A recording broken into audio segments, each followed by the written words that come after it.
Welcome back for another video. If you caught my latest team or the template team video, neither of them had Salah in.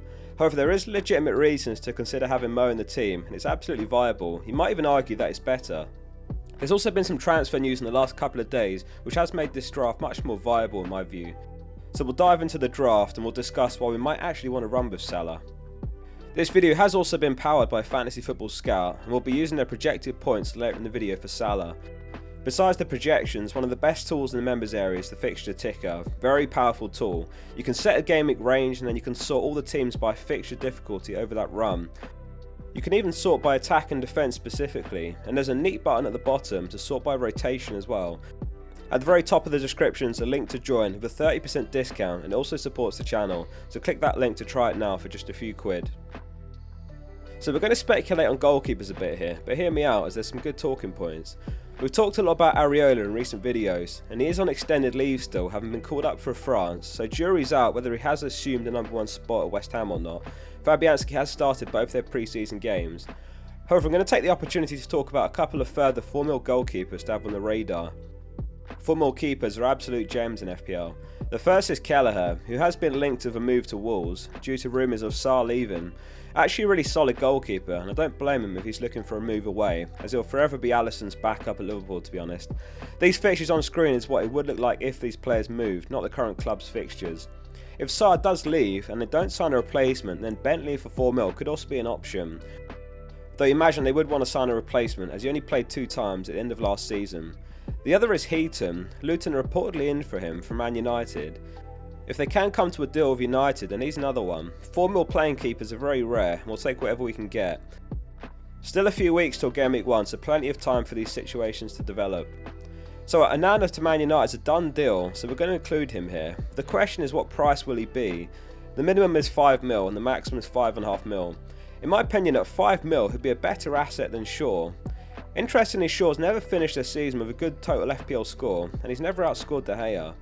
Despite a lot of criticism, De Gea finished last season with the Golden Glove for the most clean sheets, and now Ten Hag's actually got the man that fits his style.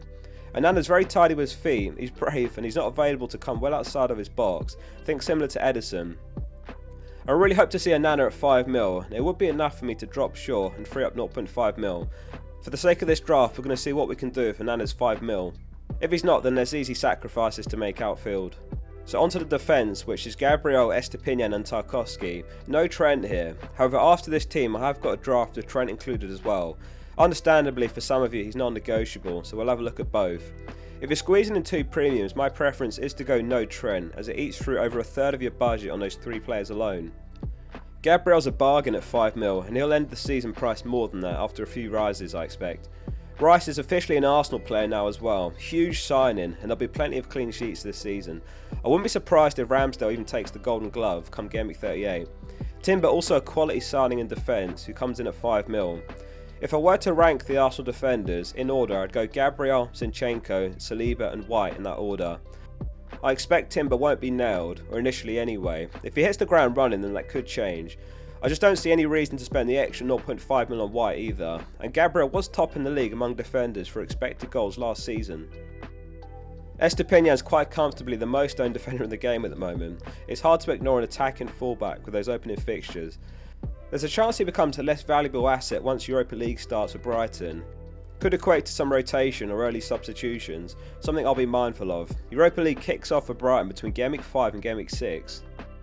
I've not seen Tarkowski in many drafts, but he's a really solid pick for 4.5mm. He's got a good run of fixtures up until whenever you're going to use your first wildcard, and Dice should have improved them defensively now he's had more time with the team, and Tarkowski rotates well with the first player on the bench as well. Mitrovic is being linked with a move to the Saudi League. If that goes through, then game week 1's fixture looks even better, home to Fulham. Moving on to the midfield next, and if you're enjoying the video so far, make sure you're subscribing for daily content in the lead up to game week 1. In midfield, we're having Mbeumo, Saka, Mitoma, Rashford and Salah. Despite 2 premiums, it's still a quality midfield. Mbeumo is someone we talked about in earlier videos. In 10 games without Tony over the last 2 seasons, he has 6 goals and 3 assists, 9 returns and 10. Obviously we won't see Tony until halfway through the season until his suspension ends. Decent opening fixtures for Brentford as well, 6.5mm good price tag. One criticism of this draft is that Saka's the only Arsenal attacker, though obviously if Salah delivers then it's not an issue, and there is the option to drop Rashford for Odegaard or Martinelli, or all the way down to a 4.5 mil mid and then get Jesus up top.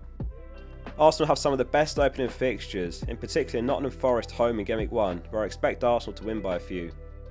Let me know who your preference is between Rashford and Fernandes if you had to pick one. We've got Rashford here at 0.5 mil more for the more direct goal threat.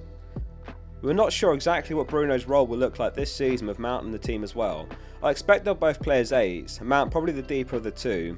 At least with Rashford you know what you're getting, he'll be on the left wing or up top out of position.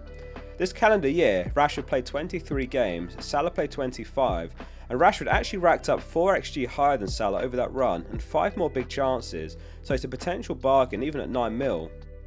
So let's talk about Salah then, the Egyptian king, the greatest FPL player of all time. It was a tough season for Liverpool last season, injuries to attackers and a blatant lack of midfield depth. Despite all that, he finished as the top scoring midfielder with 239 points and comfortably top for expected goal involvement among mids with 28.04 XGI. Next highest was Fernandes with 20.03. They've made some big signings in Szoboszlai and McAllister in midfield, and probably not done yet, given Fabinho could be on his way out as well.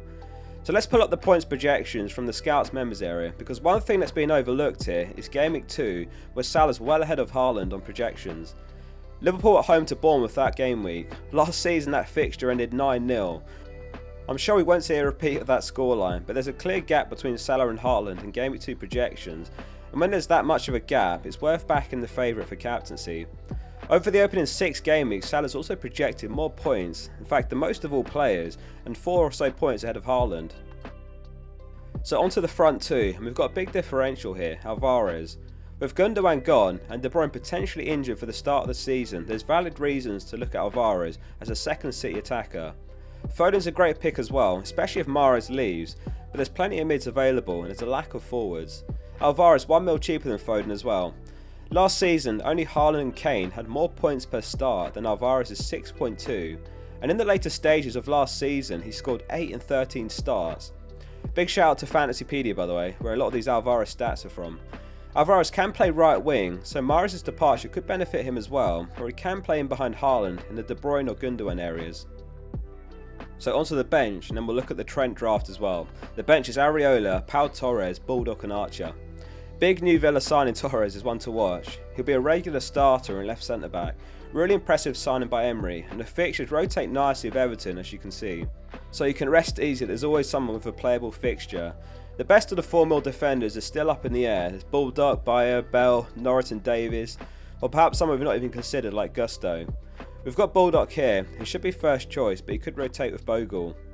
Lastly, let's take a quick look at the draft of Haaland, Salah and Trent. Some sacrifices have been made to accommodate him. Mitoma's gone down to 5.5 mil and Ciso. If he starts the season as Brighton's number 10, he could actually be better value and even outscore Mitoma. Rashford's gone down to Fernandes and Alvarez has left the team with a formation switch to 4-5-1. Let me know if you prefer the Trent or no Trent team below. I'll read all your comments, and I'd like to know if Onana makes your team if he is 5 mil. One obvious weakness to this team is the lack of bench depth. The 4.5 mil forwards will get 1 point at best, so it's just Torres on the bench. While the Trentless draft at least had Torres and Baldock, or whichever 4.5 mil defender you want. If you enjoyed the video, hit like before you go and make sure you subscribe in. We're trying to hit 150k before Game Week 1. See you soon for the next one.